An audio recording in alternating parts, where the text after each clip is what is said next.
কিয়ামত भी কিন্তু বেশি দিন দূরে নাই, কিয়ামত भी অতি নিকটে আসিয়া পড়ছে। আমরা কিয়ামতকে সবাই বিশ্বাস করি, কিয়ামত আসতে আসে, কিয়ামত হবে, সবাই একমত কিয়ামত হবে। কখন হবে কিন্তু কেউ জানে না, কখন হবে কেউ জানে না। আল্লাহ তাআলা কোরআন শরীফের মধ্যে বলিয়ে দিয়েছেন কখন হবে কেউ জানে না। কিন্তু এইরকমই আল্লাহ তাআলা আর এক জায়গা কোরআন শরীফের মধ্যে বলেছেন, ইকতারাবা লিন-নাসি হিসাবুহুম, লোগো তোমাদের জন্য তোমাদের হিসাব নিকাশের সময় আসিয়া পড়ছে। আল্লাহ তাআলা বলতেছে তোমাদের হিসাব নিকাশের টাইম আসিয়া পড়ছে। তাহলে আমাদেরকে তৈয়ারি করার দরকার আছে কিনা আখিরাতের জন্য? মানুষ কিয়ামত কখন হবে কেউ জানে না, কিন্তু মানুষ যখন মারা যায় তার কিয়ামত সেই দিন বিকাল থেকে কবরে শুরু হয়ে যায়। ভাই আমার, আমাদেরকে তৈয়ারি করার দরকার আছে। সময়টা এমন তেমন হারিয়ে দিলাম। এখন রমজান আসতে আছে, আমরা এই রমজানকে খায়র মাকদম করিয়া স্বাগতম জানাইয়া ইনশাআল্লাহ রমজানের জন্য এখন থেকে প্রস্তুতি নিব ইনশাআল্লাহ। ঠিক আছে না? আল্লাহর কাছে দোয়া করব যেন আল্লাহ তাআলা আমাদেরকে খাঁটি মুমিন বানাইয়া দেন। আলহামদুলিল্লাহ, যথেষ্ট সময় আপনারা আলোচনা শুনছেন। আসলে এত বড় প্যান্ডাল, আমার তো মনে হয় না কি শুধু এতটুকুই লোক কি মহল্লার মধ্যে আছে, না আরো লোকজন আছে? আর লোকজন আছে না? বছরে একবার তো মাহফিল হয়।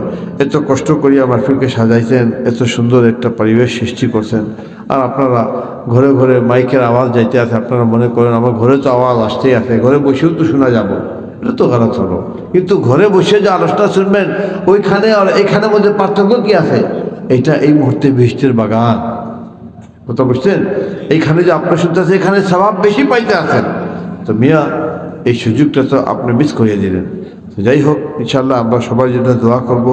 আল্লাহ তাআলা যারা আসছেন, যারা আশার নিয়ত করছেন, আল্লাহ সকলের প্রতি রাজি হয়ে যায়, সকলের আশার বসাকে কবুল করিয়েন বলেন আমিন।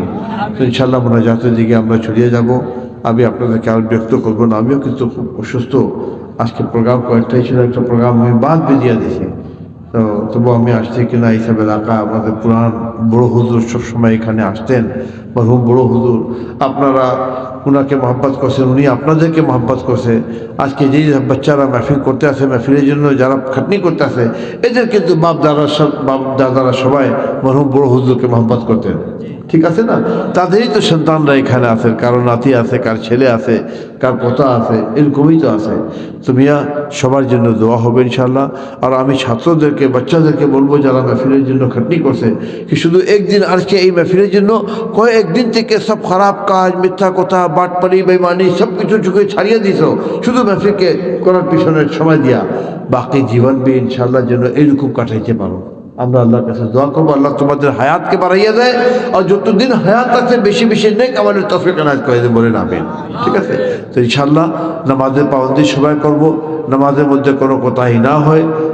যারা এতদিন পর্যন্ত তোমরা নামাজ গাফিলাতি করছো, আজ থেকে ইনশাআল্লাহ নামাজ আর ছাড়বো না ইনশাআল্লাহ। আমরা সবাই আছি রাজি তো?